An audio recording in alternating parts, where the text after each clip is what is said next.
খবরটা শুনেছেন? কি খবর? মহারাজের জন্য কদম্ব দেশের বিবাহ প্রস্তাবটা এখন রাজকুমারের জন্য ভাবা হচ্ছে। তার মানে? মানেটা সত্যিই চমকে দেওয়ার মতন। কদম্ব রাজকন্যার পাত্র হিসাবে এই বিবাহটা মহারাজের পরিবর্তে এখন রাজকুমার করবেন, আর মন্ত্রীমহল থেকে এই সিদ্ধান্ত গ্রহণ করা হয়েছে। আমি ঠিক আন্দাজ করেছিলাম এমনই একটা কিছু ঘটবে। এর পরে কি ঘটবে সেটা আন্দাজ করতে পেরেছে? পুরো দোষারোপ আমাদের উপরেই যাবে। আর আপনিই মূলত এই পরিকল্পনা করেছিলেন মহারাজের বিয়ে আর এই সমস্ত কিছু। এখন রাজৌদি আর রাজকুমার যদি... উত্তেজিত হবেন না, আমাকে একটু ভাবতে দিন। উত্তেজিত হওয়া ছাড়া আমার আর কিছুই করার নেই। আমার তো রীতিমতো ভয় লাগছে। আমার মন আগের থেকেই উডাক ডাকছিল।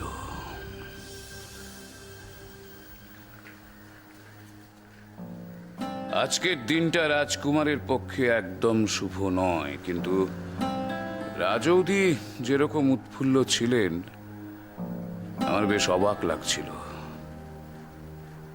যাক, তাহলে আমার গণনাই ঠিক। এর সমাধান কি? দয়া করে একটা সমাধানের উপায় বার করুন, না হলে দুজনেই কিন্তু ভয়ঙ্কর বিপদে পড়ে যাব। একই দ্বন্দ্বের মধ্যে পড়লাম আমি। এখন আমার কি করা উচিত? কুমারকে আমি সবই জিজ্ঞেস করব, কিন্তু এই বিবাহ প্রস্তাব কুমার কি মেনে নেবে? যদি মেনে নেয় তাহলে আমার স্বামীকে আমি ফিরে পাবো। মহারাজের জীবনে আর দ্বিতীয় কোনো নারী আসবে না। কিন্তু কুমার যদি এই প্রস্তাব না মানে, তাহলে না না, আমার নিজের স্বার্থ ভেবে কখনোই আমি কুমারকে জোর করতে পারি না। সে তো আমার শুধু ঠাকুরপো নয়, আমার পুত্রতুল্য।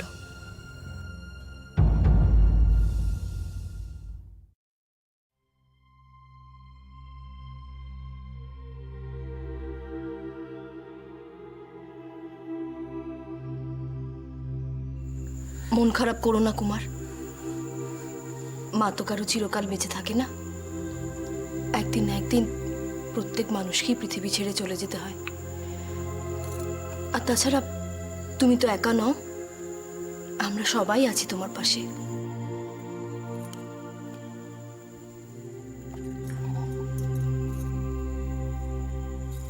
আমার শাশুড়ি মারা যাবার সময় আমাকে বলেছিলেন আমি যেন কখনো তোমাকে পর না মনে করি। তুমি মন খারাপ করো না। আমি তো শুধু তোমার বউরানী নই, তোমার বড় দিদির মতো। আমি আসছি তোমার পাশে, তুমি মন খারাপ করো না।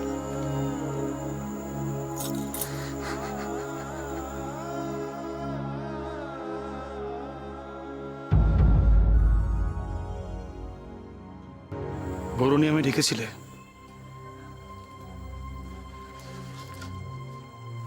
হ্যাঁ কুমার, দেখো আমি সবই শুনেছি, কিন্তু তুমি কোনো হঠকারিতা করছো না তো?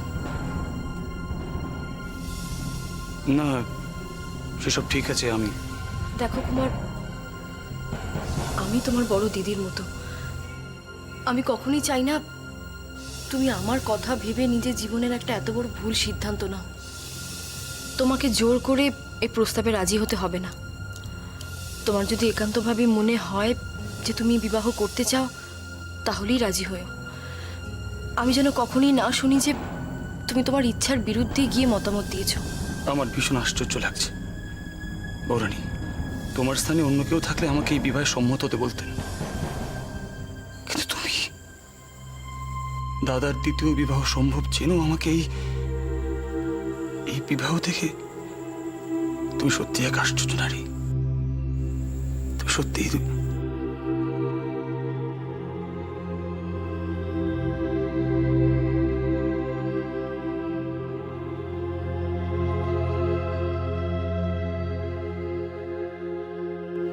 এই ছোট্ট মেয়েটার বুদ্ধিটা একবার ভাবুন রাজিমা। খনাই আমাকে তখন বলল এই বিবাহটা বাবার পরিবর্তে যদি অন্য কেউ করে। কিন্তু মহানামার নামটা তোমার মাথায় এলো কি করে? এই চালটা তো তাদেরই, মহারাজের দ্বিতীয় বিবাহ এবং তাই নিয়ে এত কিছু। এই চালটা যারা চেলেছে তাদেরও একবার ফলটা ভুগতে দিন না। কি দারুণ চালটাই না তুমি চেলেছো জয়দ্রথ। তোমার প্রশংসা না করে পারছি না। কিন্তু কিন্তু এই বিষয়টা আমার আগে মাথায় কেন এলো না? এই ঘটনা যে ঘটতে পারে সেটা আমার আগে বোঝা উচিত ছিল। দিদি যখন প্রশ্ন করেছিল তখন কেন বুঝতে পারলাম না যে এই ঘটনাটাই ঘটতে চলেছে।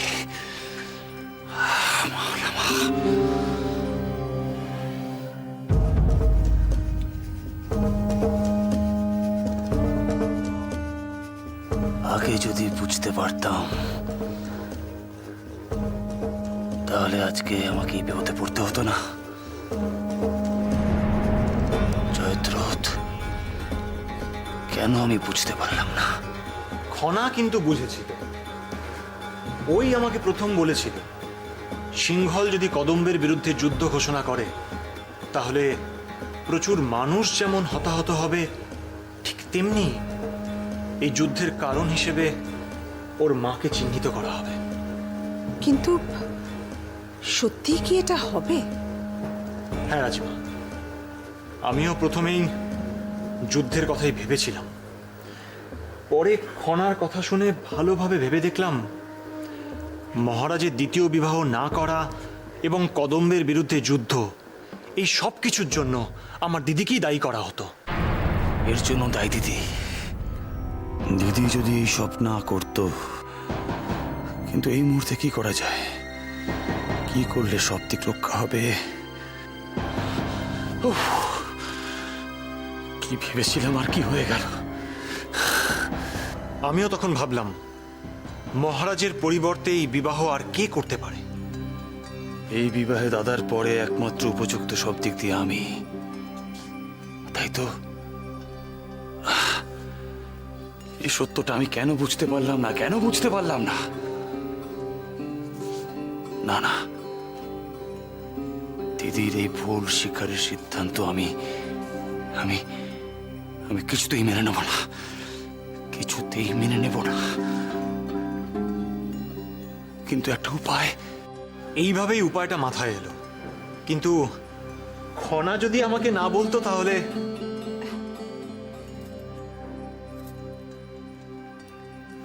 বাহ খনা, খনা আমার ভালো মেয়ে, লক্ষ্মী মেয়ে।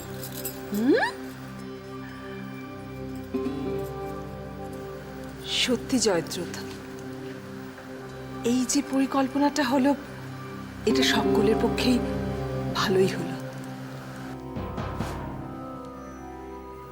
সকলের কাছে ভালো থাকার এখন একটি মাত্র উপায়, এই বিবাহে সম্মতি জানাতে হবে। যত দেরি করব পরিস্থিতি তত জটিল হবে। বৌরানী আর দাদার কাছে আমি যে কতটা অনুগত, আমি যে এদের কতটা শুভাকাঙ্ক্ষী,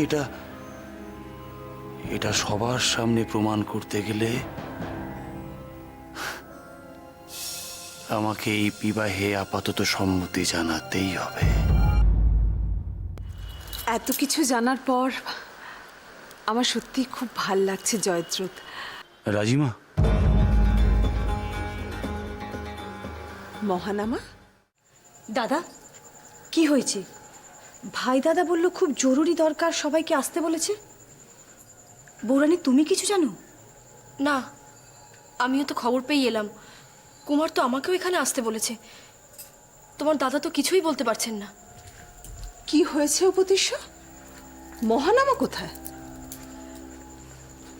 রাজিমা, আমি ঠিক জানি না। ভাই দাদা তোমাকেও আসতে বলেছে? হ্যাঁ, আমাকেও আসার অনুরোধ জানিয়েছে।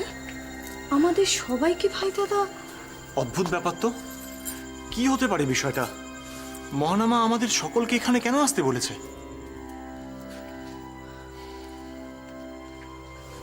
জয়দ্রথ, আমিও কিছুই বুঝতে পারছি না।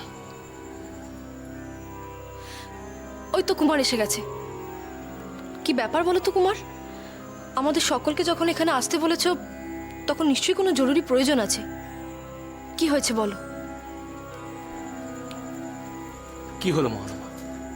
চুপ করে থেকো না, বলো। কোনো দুঃসংবাদ নয় তো? না না, তা যেন না হয়।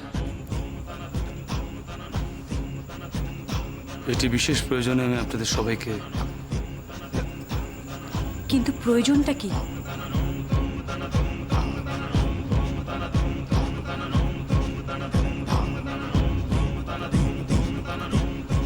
আমি কদম্বরাজের কন্যাকে বিবাহ করতে প্রস্তুত।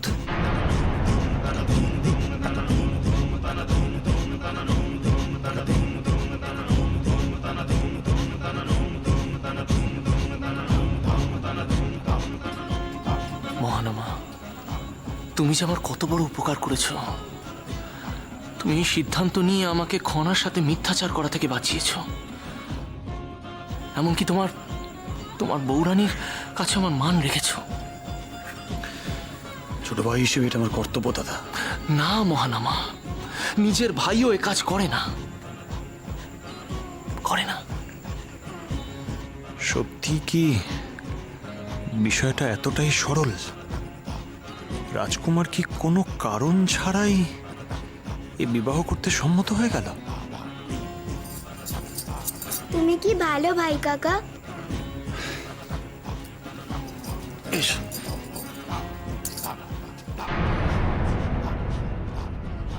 কুমার, তুমি সবকিছু ভেবেচিন্তে এই সিদ্ধান্ত নিয়েছো তো? দেখো, বিবাহ হচ্ছে জীবনের একটি অতীব গুরুত্বপূর্ণ বিষয়। এ নিয়ে হঠকারিতা করা কিন্তু উচিত নয়। সমস্ত দিক ভাবনা চিন্তা করেই তবেই সিদ্ধান্ত নেওয়া উচিত। ভাই দাদা, এতদিন আমি জানতাম তুমি একটা মস্ত বড় বীর, কিন্তু আজ বুঝতে পারছি তোমার মনটাও বড়। মহানামা, তুমি এত তাড়াহুড়ো না করলেও পারতে। মাথা ঠান্ডা করে চিন্তা ভাবনা করে আমাদেরকে তোমার সিদ্ধান্তটা জানাতে পারতে। আমি অনেক ভেবে চিন্তে আমার সিদ্ধান্ত নিয়েছি।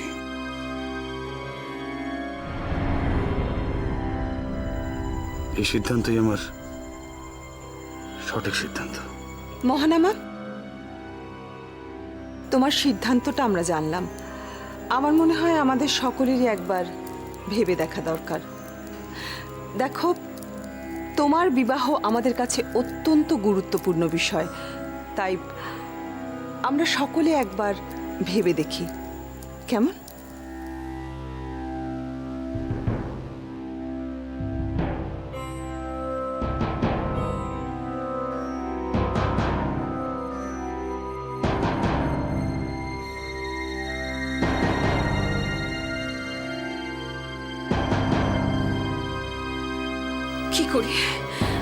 কি করি আমি এখন?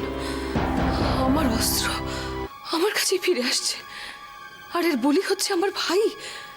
আমি তো ওর কাছে অপরাধী হয়ে যাচ্ছি। এর আগেও মহান আমার মনে হয়েছিল আমি যা করছি ভুল করছি। আমি কিভাবে ওকে রক্ষা করব? ওর মনে এত ক্ষোভ জমা হচ্ছে আমার সম্পর্কে। উপতিষ্য আর ঐশিকা, ওদের জন্য আমি আর কত ক্ষতি স্বীকার করব? রাজৌদি, একটা খবর ছিল। কি হয়েছে? রাজকুমার তার বিবাহে সম্মতি প্রকাশ করেছেন। কি কি বলছিস কি তুই?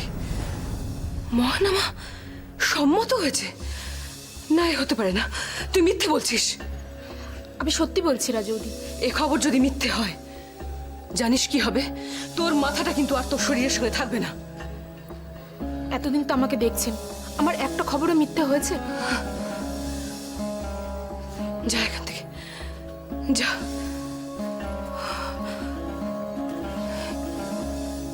এ কি শুনছি আমি? মহানামা মহানামা নিশ্চয়ই আমার উপর রাগ করে এত বড় সিদ্ধান্তটা নিয়েছে। আমি আমি কি করি এখন? কিন্তু জ্যোতিষবিদ যে বলেছিল বিবাহের পক্ষে মহানামার এই সময়টা শুভ নয়। আমি আমি কি করি? সবার সামনে মহানামা যদি তার সিদ্ধান্ত জানিয়ে থাকে, তাহলে তো তার পক্ষে সেটা ফিরিয়ে নেওয়া সম্ভব হবে না। হে ঈশ্বর, আমি আমি কি করব এখন? কি করব আমি?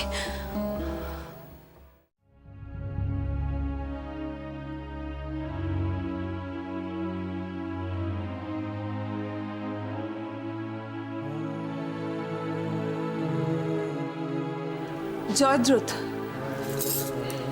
এসো। তোমার জন্যই আমি অপেক্ষা করছিলাম। বলো, কি হয়েছে? আপনাকে ধন্যবাদ রাজিমা। আপনি ঠিক সময়ে আমার ইঙ্গিত বুঝে যে সিদ্ধান্ত নিয়েছেন, আমার মনে হয় তা ভবিষ্যতে বড় কোনো সমস্যার হাত থেকে আমাদের রক্ষা করবে। কিন্তু তুমি হঠাৎ আমাকে ইঙ্গিত করতে গেলেই বা কেন? আর ভবিষ্যতে বড় ধরনের সমস্যা বলতে তুমি ঠিক কি বোঝাচ্ছ আমি কিন্তু বুঝতে পারছি না। আমিও কি সম্পূর্ণভাবে বুঝতে পারছি, কিন্তু রাজিমা, আমার কেমন যেন মহানামার আচরণে অসঙ্গতি চোখে পড়ল। তাই দেখো জয়দ্রথ, আমার কাছে তুমি কোনো কথা গোপন করো না। তোমার বুদ্ধি বিচারের ওপর আমার যথেষ্ট আস্থা আছে। মহানামার ওপর তোমার সন্দেহ হচ্ছে, তাই তো? আপনি ঠিকই বলেছেন রাজিমা। হ্যাঁ, কিন্তু সন্দেহটা তুমি করছো কেন? রাজিমা, আমার হাতে তেমন কোনো অকাট্য প্রমাণ নেই, কিন্তু রাজিমা আপনি ভেবে দেখুন, মহারাজ আর দিদির দাম্পত্যে ভাঙন ধরাবার চেষ্টা বরাবর করে থাকেন রাজু। তাই বিবাহ দিবসে এরকম একটা কাণ্ড করলেন উনি, আর সেই রাজৌদিরই ভাই এই বিবাহে সম্মত হলেন। অথচ সম্মত না হলে মহারাজে দ্বিতীয় বিবাহ করতে বাধ্য হতেন। দ্বিতীয় স্ত্রী এলে মহারাজের দাম্পত্যে ভাঙন ধরত। তাহলে কেন রাজকুমার এই বিবাহে সম্মত হলেন? আমার সন্দেহ হচ্ছে এর মধ্যে গূঢ় কোনো চক্রান্ত আছে রাজিমা। এই মুহূর্তে আমার কিছুই করার নেই। আমি বরং রাজপুরোহিত মশাইকে একবার ডেকে পাঠাই। রাজপুরোহিত মশাই? হ্যাঁ, বড় ভাইয়ের বৈবাহিক সম্বন্ধ ছোট ভাই গ্রহণ করতে পারে কিনা, মানে ধর্মীয়ভাবে সেটা সঠিক হবে কিনা, সেটা একবার ধর্মগুরুর কাছ থেকে জেনে নেওয়া দরকার। তাছাড়া কদম্ব রাজকুমারীর এতে কোনো অমর্যাদা হবে কিনা সেটাও তো আমাদের দেখা দরকার, তাই না? আপনি ঠিকই বলেছেন রাজিমা। রাজিমা, এখন কিছুদিন আপনি অন্দরমহলের গতি প্রকৃতির উপর নজর রাখুন। আমিও রাজ্য এবং মন্ত্রীমহলের উপর নজর রাখছি, পর্যবেক্ষণ করে দেখি বিষয়টা।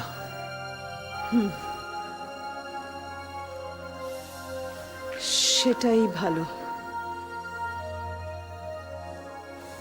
অবস্থা বুঝে ব্যবস্থা নেওয়া যাবে।